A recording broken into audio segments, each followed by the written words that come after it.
일반적으로 이제 신유형에 대한 걱정이 좀 많으신데, 일단 신유형의 걱정보다는 기존에 있는 기출에 좀 더 포커스를 두고, 그 다음 필기에서 중요했던 이론이나 그 다음에 공식들을 한 번 더 정리를 함으로 해서 실기를 대비하는 게 좋습니다.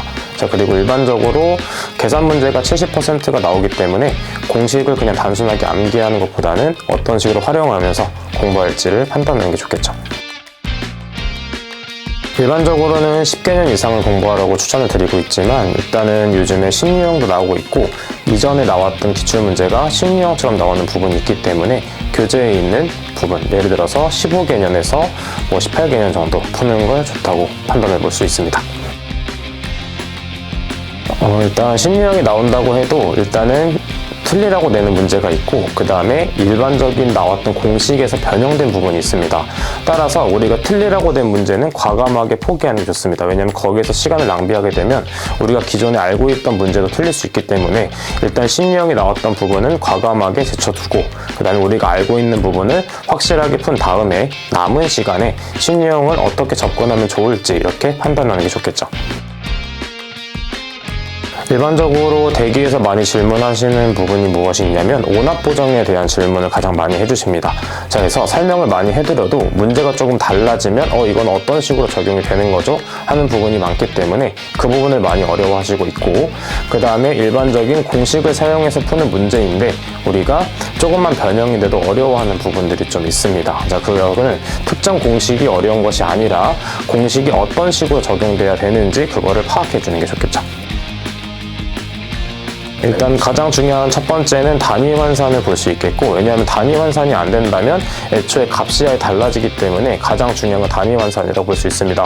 그 다음에 두 번째는 앞서 설명드렸던 것처럼 어려워하시는 오납보정에 대해서 확실하게 이해를 하고 있어야만 마찬가지로 답에 영향이 있기 때문에 그것을 완벽하게 파악해 주시면 되겠고, 자, 세 번째로는 연소공항에 대한 문제는 반드시 두세 문제 이상 나오는 부분이 있기 때문에 반응식을 어떻게 세워서 이론산소량 및 우리가 가스량을 어떻게 구할 수 있는지는 반드시 알고 있어야 됩니다. 그 다음 마지막으로는 집진장치에 대한 이론과 계산 문제가 반드시 나오기 때문에 각각의 집진장치에 대한 내용을 이해하고, 그 다음에 공식이 어떤 식으로 적용하는지 따라서 우리가 공식을 다르게 활용할 수 있으므로 공식을 이해해서 풀어주는 게 좋겠죠.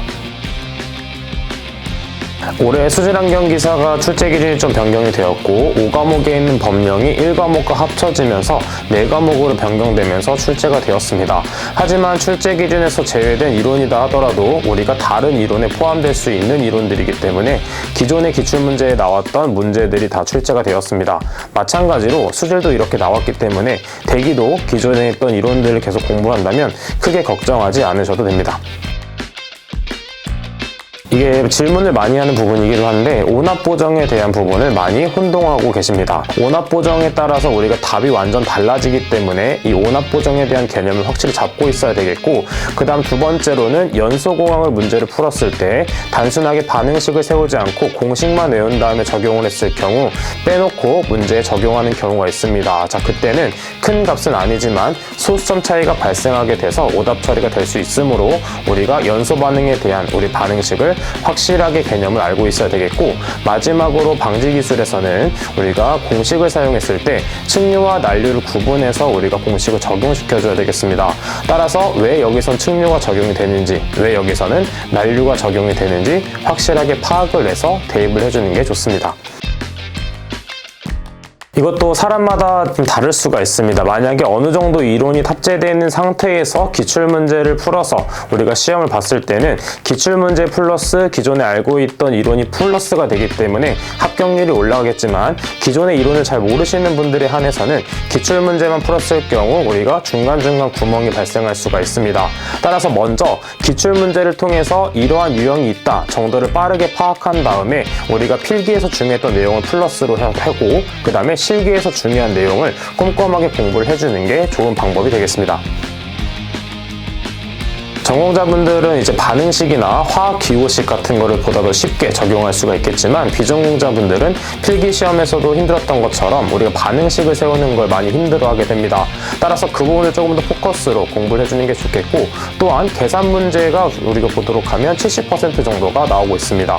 따라서 비전공자분들은 이론보다는 계산 문제를 많이 어려워하시기 때문에 계산 문제를 풀 때 단순하게 공식만 암기해서 대입하는 것이 아니라 이 공식이 왜 나왔고 공식을 어떤 식으로 적용하면 좋을지 생각을 하면서 풀 수 있다면 문제가 변형되더라도 쉽게 적용할 수가 있습니다. 그럼 저는 다른 강의나 우리가 또 다시 만날 수 있는 기회가 있을 때 우리가 좋은 강의로 만나보도록 하겠습니다. 여러분들의 합격을 응원하도록 하겠습니다. 감사합니다.